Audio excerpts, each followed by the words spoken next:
Bonjour et bienvenue en Kabylie, terre des montagnes dans le nord de l'Algérie. Dans cet épisode, nous découvrirons la nature de la région, son riche héritage culturel et nous goûterons l'une de ses spécialités. C'est parti!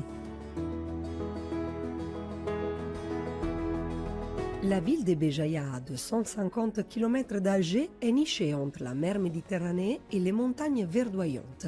C'est la destination idéale pour les amoureux de la nature. Elle se trouve dans une baie abritée des vents marins par le Cap Carbon, qui fait partie du parc national de Gouraya, classé par l'UNESCO comme réserve mondiale des biosphères. Ce parc est un vrai paradis pour les voyageurs qui peuvent partir en randonnée en empruntant des sentiers aux paysages variés ou juste profiter de la mer. Ces dernières dizaines d'années, on a remarqué qu'il y a des touristes qui choisissent les montagnes. Les régions, surtout la région de la Kabylie. Béjaïa, on peut dire, c'est un paradis aussi pour les randonneurs surtout. C'est une ville qui a beaucoup de sentiers, beaucoup de montagnes. Pour avoir une meilleure vue sur le Cap Carbon, il faut monter au sommet, le fameux pic des singes, qui doit son nom à sa population autochtone, les singes magots ou macaques berbères, une espèce menacée d'extinction. Et si à la fin de votre excursion vous voulez vous rafraîchir, rien de mieux qu'un arrêt au site des Aiguades pour plonger dans ces eaux turquoises. Après avoir découvert la chaîne côtière, nous nous dirigeons plus à l'ouest, dans la wilaya limitrophe de Tizi Ouzou. Nous sommes toujours en Kabylie, terre dotée d'un savoir-faire unique, transmis de génération en génération. Les bijoux d'At Yeni, véritables trésors berbères, en sont la preuve. Réalisés en argent et sertis de corail, ils incarnent l'âme de cette région. Un autre exemple de cet artisanat kabyle est le célèbre tapis d'Aït Hichem, fabriqué dans un village voisin. La richesse de ces motifs, attestant de la minutie des tisserandes, lui a valu une renommée qui dépasse les frontières algériennes. Mais c'est d'une autre spécialité locale dont nous voulons vous parler aujourd'hui.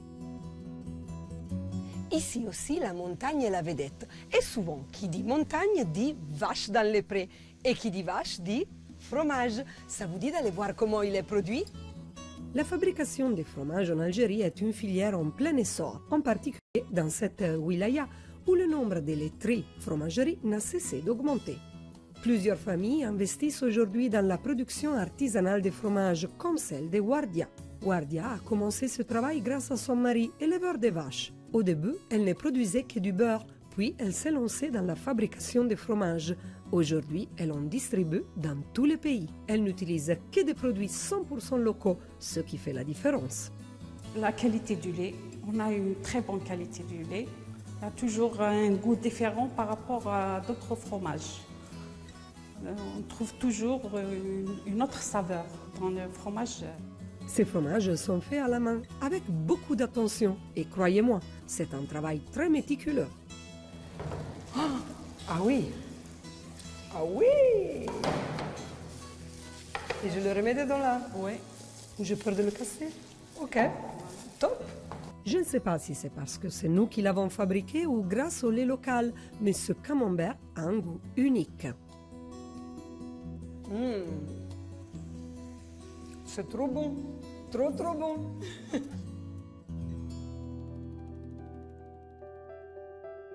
La fruitière de Wardia se trouve au pied du célèbre parc national du Djourdjoura et c'est ici que notre voyage se termine. Cette chaîne montagneuse faisant partie de l'Atlas est la plus longue de la Kabylie, s'étendant sur près de 110 km.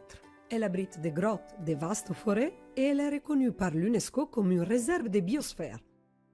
Ici, on peut skier, randonner et même faire de l'alpinisme en été. Tikichda est un point de départ idéal pour s'aventurer au cœur des villages berbères du massif central de Kabylie et s'immerger dans la culture locale. Avec ses paysages à couper le souffle, ses sommets majestueux et ses sentiers pittoresques, ce parc est une destination de choix pour les amateurs de nature. C'est dans ce cadre époustouflant que je vous dis au revoir. Après avoir été émerveillé par la beauté incroyable de la nature de cette région montagneuse, avoir touché du doigt ses traditions et goûté ses saveurs. À bientôt!